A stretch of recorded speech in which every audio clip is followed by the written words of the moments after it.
Mes chers collègues, Madame la maire, à quoi reconnaît-on que vous soyez en campagne? En fait, les forêts urbaines rejaillissent de partout.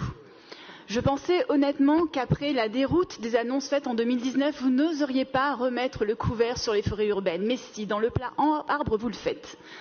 Alors, je rappelle la séquence quand même. Vous nous aviez bombardé en juin 2019 de belles images de synthèse alléchantes. Je crois que la palme revenait quand même à celle de l'hôtel de ville, où on aurait dit vraiment le château de la Belle au bois dormant. Et puis ensuite, en 2020, après les élections, le couperet était tombé. Ce n'était pas réalisable techniquement.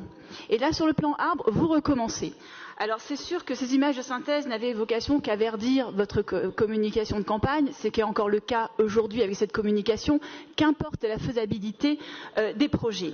Les forêts urbaines ne sont pas les seuls éléments, d'ailleurs, qui empêchent et qui montrent que ce n'était pas faisable. Vous avez aussi l'annonce des 170 000 arbres. Mes collègues sont revenus dessus. En effet, là encore, ce n'est pas faisable. Je vais juste vous soumettre un exemple à titre de comparaison. Sous la période Haussmann, c'est-à-dire sous les 17 ans de grands travaux, 80 000 arbres ont été plantés. Je vous laisse méditer sur ce chiffre. Je vous laisse aussi méditer sur un autre chiffre qui vous trahit au sein de cette communication.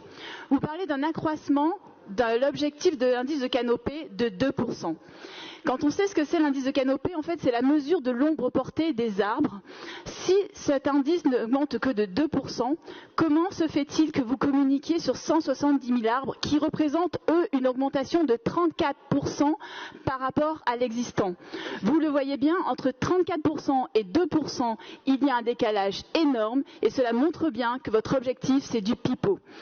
Alors, Monsieur Najowski, je vais vous interroger et vous demander peut-être finalement d'avoir une certaine honnêteté intellectuelle, mais le plan arbre que vous nous présentez aujourd'hui, ce n'est pas un plan arbre, c'est un plan jeune pousse. Les forêts urbaines, ce ne sont pas des forêts urbaines, ce sont des arbres dans des pots.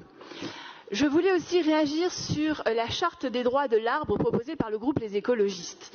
Parce que vous appartenez quand même à une majorité qui ne cesse en effet d'abattre les arbres pour assouvir tous les projets denses urbains.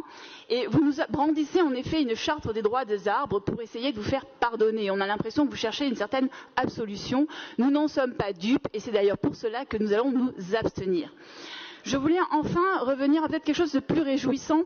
Nous vous avions proposé d'expérimenter un indice qui s'appelle NDVI, qui en fait mesure la végétalisation. C'est un indice de végétalisation par différence normalisée.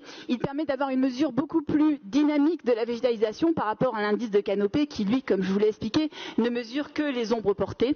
Mais voilà, nous vous demandons en effet d'expérimenter. J'ai vu un amendement qui va accepter de développer cet indice au niveau de tout Paris et je voulais vous dire que je m'en réjouis. Si je ne l'avais pas proposé au niveau de Paris, c'est parce que dans le 12e, on m'avait dit que c'était simplement utilisé sur les terres agricoles.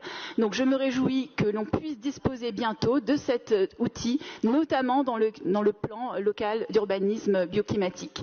Je vous remercie, mais vous l'aurez compris, en guise de conclusion, nous vous demandons beaucoup plus d'action et moins de communication. Merci.